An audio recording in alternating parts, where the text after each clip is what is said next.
All hail one of Disney's only nice forgotten queens, Kida of Atlantis.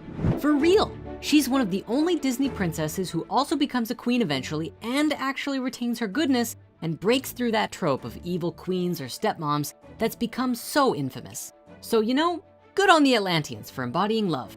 I mean, hey, even Elsa kind of went into her shadow self for a bit there, right? Anyways, Atlantis is not your typical Disney movie. There's no musicals, no happy-go-lucky princesses who get helped by forest critters and swoon after princes. Instead, we get an hour and a half of a nerd exploring ancient temples, translating dusty books, and a badass warrior princess fighting for her people. And of course, it's freaking Atlantis, so of course we gotta talk about it. Welcome to the city of Atlantis. Under the surface, especially in the design elements, there's a huge wealth of ancient spirituality that taught an entire generation of kids about lost cities and consciousness for the first time. So, spoiler alert, Atlantis is about a young researcher named Milo who, through the funding of an old family friend who's also very into yoga, is able to gather a crew to search for the lost civilization and its mysterious power source. They discover that not only does Atlantis really exist, but that it's still inhabited by people hundreds or thousands of years old who have super advanced technology and wisdom, but have forgotten how to use it since the cataclysm. But by and far, one of the most immediate things that sticks with you after watching though, is that the animation and art style, along with the design of Atlantis itself, is very on par with Plato. In this movie, the crew find a civilization bathed in New Age imagery, colors, and idealism, reminiscent of Madame Blavatsky's depictions of the ancient empire.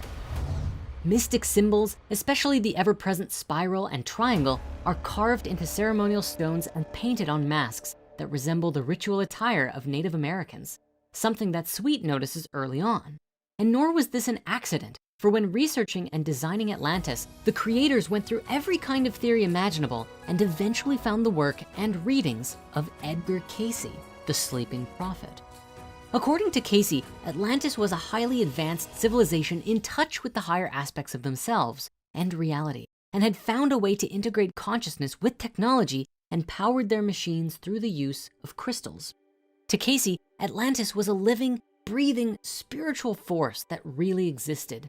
Supposedly, they could focus their mental energy into crystals to produce usable power, which could in some cases be used as a weapon. Naturally, when Disney was coming up with concept art, they probably thought the exact same thing as all of us. Well, that would look awesome in a cartoon, and they made it. The big floaty consciousness crystal was born, and Atlantis was designed around it. In the movie, Atlantis is presented as the archetypal mother civilization from which all mother cultures come from. As a result, all of their temples and buildings reflect common styles from everything you'd come to expect in the modern world. Even their language is actually based off Proto-Indo-European with a dash of Sumerian grammar thrown in. The point is, the creators took the occult ideas of Atlantis and ran with it. Even the journey there goes through a kind of hollow earth. Whoopsies, maybe we can't say that without getting demonetized. Did you hear what happened to our last video? But anyways, all the while they're being guided by a sacred journal that is fairly reminiscent of Lovecraft's Necronomicon. The Great Crystal itself holds a huge amount of spiritual wisdom too. It's a life-giving power source that energizes all life, lights, and flying vehicles in Atlantis. Each person is connected to this force through a personal crystal amulet worn as a pendant, which has been ripped off so many times now. But as the king explains, the crystal is so much more than a power source or a mechanistic machine. It's created by and takes fuel from the consciousness and collective emotions of its people, connecting them in one big, living, breathing heart. It's even said that the crystal, and by extent, all the smaller crystals, have a consciousness of their own, which also makes it kind of like a deity. Weirdly though, near the beginning when Kida is speaking to Milo, she makes reference to the gods wiping out Atlantis, indicating some kind of polytheistic belief system. And while this could be just a throwaway line, there's a sense that the Atlantean worldview encompassed multiple gods, as well as this understanding of a universal consciousness that connects and guides all people and things, seemingly blending ancient polytheism with Americanized Buddhism and New Age concepts like the Akashic Records, which contains all of the past collective knowledge of humanity. While we do have this polytheistic belief system, it is still also unified with their whole source consciousness crystal majigger. So maybe it's even kind of a mix, or like a polytheistic monotheism. Interestingly, according to background fandom sites, in the lore around 100,000 BC, a huge comet passed over the earth and a large fragment broke off and landed in the kingdom. Upon examination, the Atlanteans found that it contained a massive crystal and uncovered the great properties it possessed. In time, they built their entire culture, civilization, and empire upon it, connecting with it until it became the heart crystal that we see in the movie. There's actually even a theory that it came from the Mystic Isles, which is like another dimension in the Disneyverse where crazy powerful entities live and is the source of all magic. But that's another video on its own.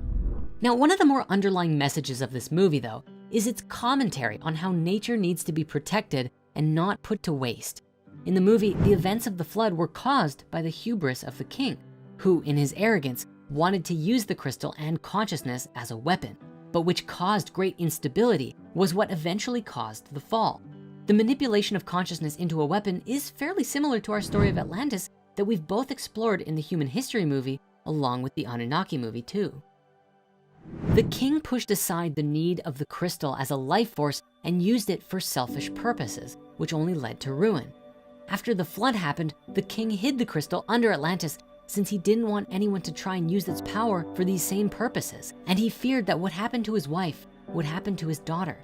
By hiding the crystal from sight, the king ignored the past, which ironically is what the crystal thrived on. Perhaps there's a message here about the misuse of our consciousness for egotistical gain. In our current disharmonious state, many of us act like the king and seek to use our gifts to expand our own personal kingdom rather than truly connecting with our hearts and living in balance. If the events of the movie are anything to go by, this can only go one way. The crystal then can be seen as both a natural source of energy and something sacred. As long as it's respected by the people, the crystal protects them, gives them power, and provides them with a long life. But as soon as they are disconnected from it, they begin to die. Oh, I get it. The crystal is a metaphor for nature, or our souls, or God, or all three. Whoa. Pause for effect. Gentlemen, I'll take your questions now. Beautifully though, when the king finally faced his shadow, Kita was able to restore the crystal to its proper place in the community, and Atlantis began to thrive again. The message here is pretty clear. The crystal is the collective consciousness and heart of the Atlanteans and reflects our own consciousness too. We should use this power within us with respect and not to harm others. In this way, we can thrive as a species, but if we hide our spirit under the surface and ignore it, or even worse, try to mechanize it in our arrogance, it could lead to ruin. This dual nature is shown pretty well at the beginning and end, coming full circle. When Milo first meets Kita, he has a cut on his chest that she heals by touching him with her crystal, ultimately coming from a place of love. But at the end, when Milo is fighting Rourke, he cuts him with a piece of glass with crystal juice on it and turns him into Crystalstein. Maybe the crystal was tapping into the intention behind its user.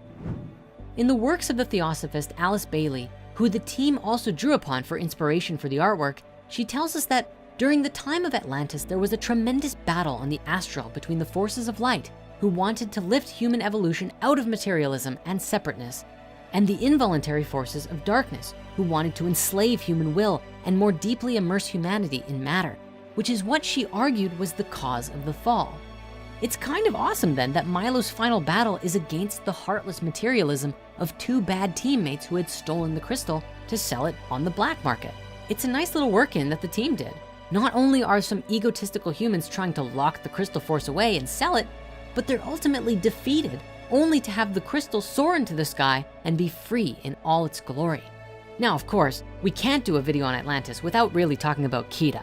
You know, one of the best Disney princesses ever who is being criminally underrated. By the end, she basically becomes a semi-ascended master, bonding her consciousness to the crystal and going all glowy and holy and becoming a being of pure energy.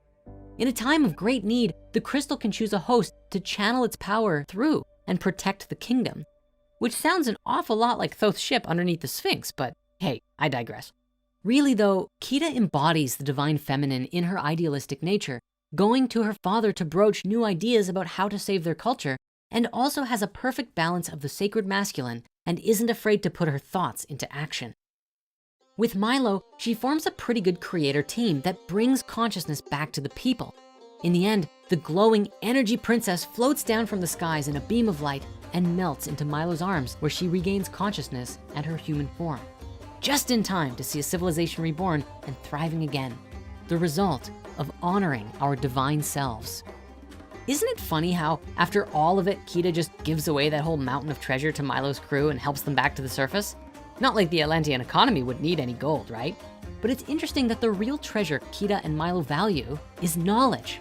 So much so that Milo even stays behind to help the Atlanteans relearn their culture, which is amazing because in one of the opening scenes of Atlantis 2, totally not as good by the way, but still fun, shows a school teaching the language. So we know he succeeds.